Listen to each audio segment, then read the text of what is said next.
From the News Channel 5 network, this is OpenLine.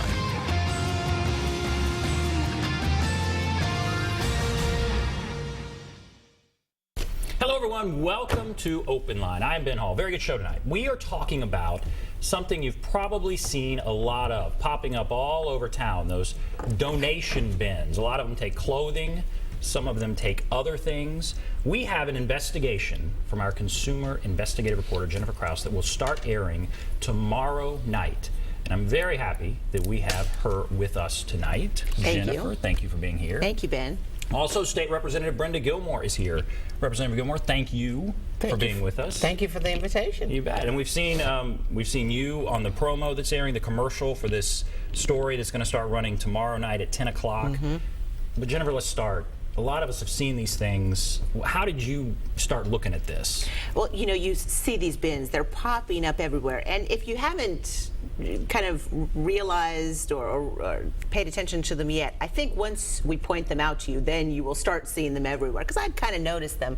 But when we started working on this story, I started looking, and you find them in grocery store parking lots, just all over Davidson County, and even outside Davidson County. When we began looking into it, then we discovered that Representative Gilmore had actually introduced legislation last session and got it passed, and that law takes effect tomorrow. Takes effect tomorrow. So right as your story runs. And Representative Gilmore, what was the concern? Why did you begin looking into this yourself? I think there were a number of issues. What seemed to keep coming up continuously, though, was just the general unsightliness of them. It would sometimes even be trash that was sitting in front of these donation bins. It would seem for weeks. And then the other issue is we began to hear from nonprofits that say that there was alleging that when people make donations, that the donations was actually going to their agencies, when in fact it really wasn't. So I do want to say that though there are some good actors out there, but there were plenty of bad actors when we began to research it to see if it was a real issue. That's right. And when you began to research it, did you find some of that? Well, what it is, Ben, is that many, if not most, of these bins have the names of charities across them. So if you see a bin and you see the charity's name on it, you might be led to believe that, okay, if I put this old pair of shoes and jeans in this bin, it's going to go directly to that charity, and that charity may give that to people that they actually help. And in most, if nearly all cases, that's not the fact whatsoever. These bins, for the most part, are owned, run, operated by for-profit companies, and they essentially use or rent the charity's names, and then on the charity's behalf collect the donations and handle the donations. But in most cases, the charities never touch your belongings or have any possession. That's deceiving. I mean, that's deliberately deceiving. Doesn't it seem that way? I think in some cases they might have gotten a small fee or might have gotten a small percentage, but you're exactly right. It wasn't as transparent as it needed to be. When most Tennesseans were putting things there, they thought it was actually benefiting that charity, when in fact, in most cases, it was benefiting the for-profit organization that was actually running.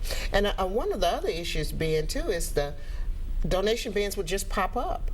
Store owners and property owners would go out and the bin was sitting there. There were no markings, there were no signage, and so they didn't know who to contact, and they had not gotten permission to put those bins there. So your bill, your new law, what will it do?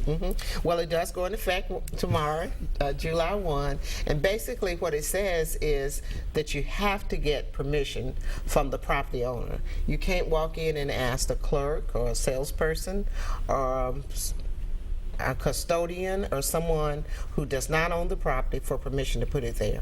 That statement must be notarized, and it also says that on at least two sides of those bins it has to be proper signage. It has to be large enough so when people make that donation they know it's actually going to that charity, and it must give contact information for that charity and also the bin operator. But what if it is a for-profit? I mean, if it's a for-profit, if it's not a charity, Then do they have to state that They have clearly? to state that as well. They have to state if it's a for-profit or if it's not a for-profit. What's interesting is the bins that are strictly for-profit and give nothing to charity, in large letters it has to say, this is not a charity. You are not donating to a charity. Anything put in here is not tax deductible. The bins that are run by a for-profit company, though, that do give some amount of money to a charity, say this is run by a for-profit company. You are giving to a for-profit company. A portion of the proceeds will go to the charity, and then it has to have the charity's name, address, email address, phone number, their mission statement as far as what the money is going to be used for. And they say, for more information on how the money from your donation will be spent, contact the charity. And that's the most important thing, is when people put that shoes there or they put clothing there, if they want to pick up the phone right there when they're making that donation and call that charity, they can actually verify if they have a relationship with that bin operator. So as you were advancing this bill, did you get pushback? Were there groups that said, wait a minute, this is going to harm what we do, and you know, did you get pushback on this? The first year, it actually took 2 years to work it through, and I will say that I got great help from my colleagues. I will say that. The first year we did get a lot of pushback because I think some of the people who were not as truthful as they need to be came down there and they convinced some of the representatives that they were just small business people and they were out just trying to make some money. And we certainly don't want to do anything to hurt small business people, but we do want them to be honest, and we want them to be as transparent as possible. And we want to make sure that if they say they're giving money to a charity, that they're actually giving money to that charity. Absolutely. If you put something in one of those things, you probably think it's going to go to a charity, especially if there's a charity all over the side of it. But it's amazing to me how lucrative it must be to just get people's junk. Extremely lucrative. To get their clothes. Some of these charities or some of these for-profit companies actually take the stuff and sell it or run their own thrift stores.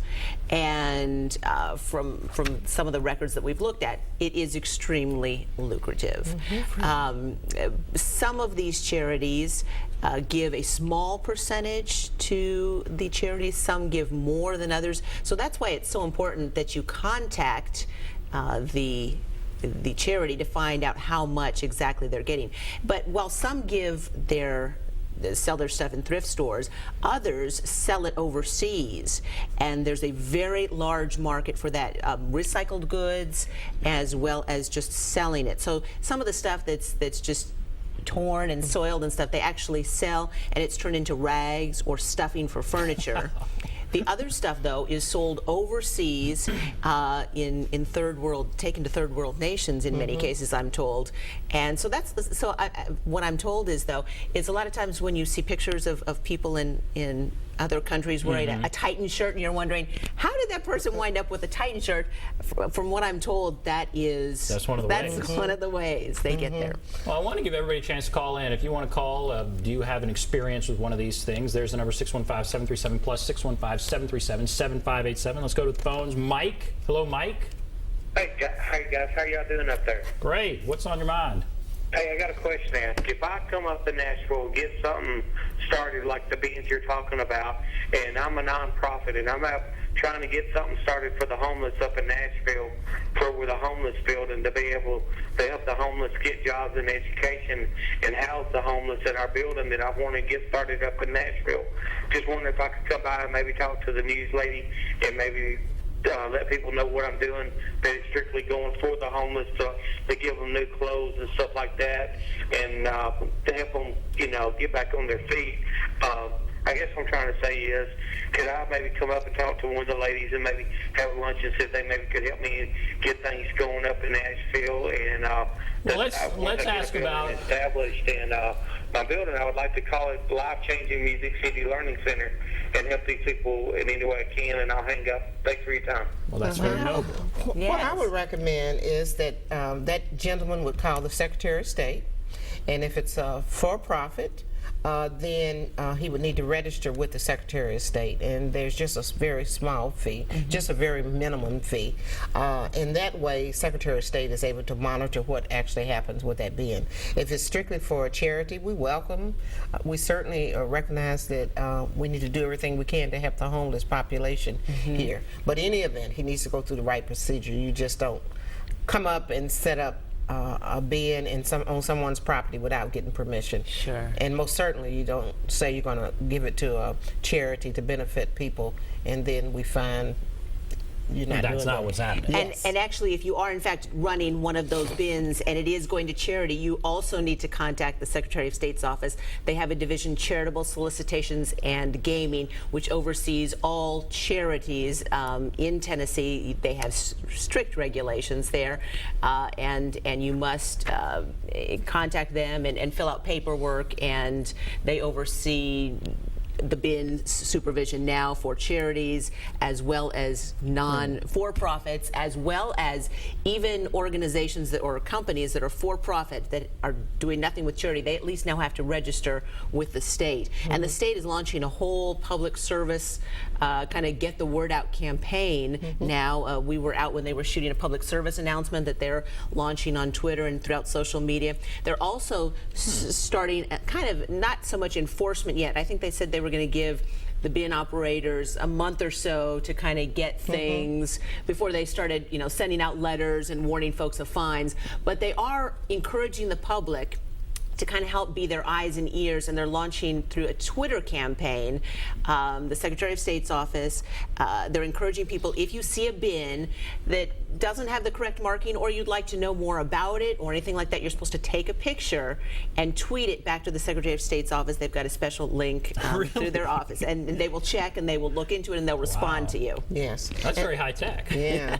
And this is to keep everybody honest. It's for the huge companies like Goodwill, Salvation Armies, as well as the small companies. All of them have to meet this same standard. I would think this hurts like Goodwill and some of the more legitimate ones, if you want to say legitimate, that they're just these random boxes that are thrown up all over town, and people put stuff in there thinking it's going to a charity. All right, but we have to take a break. All right, so we have to take a break. If you want to call, there's the number, 615-737-PLUS, 615-737-7587. We'll take a break. Take your calls right after this.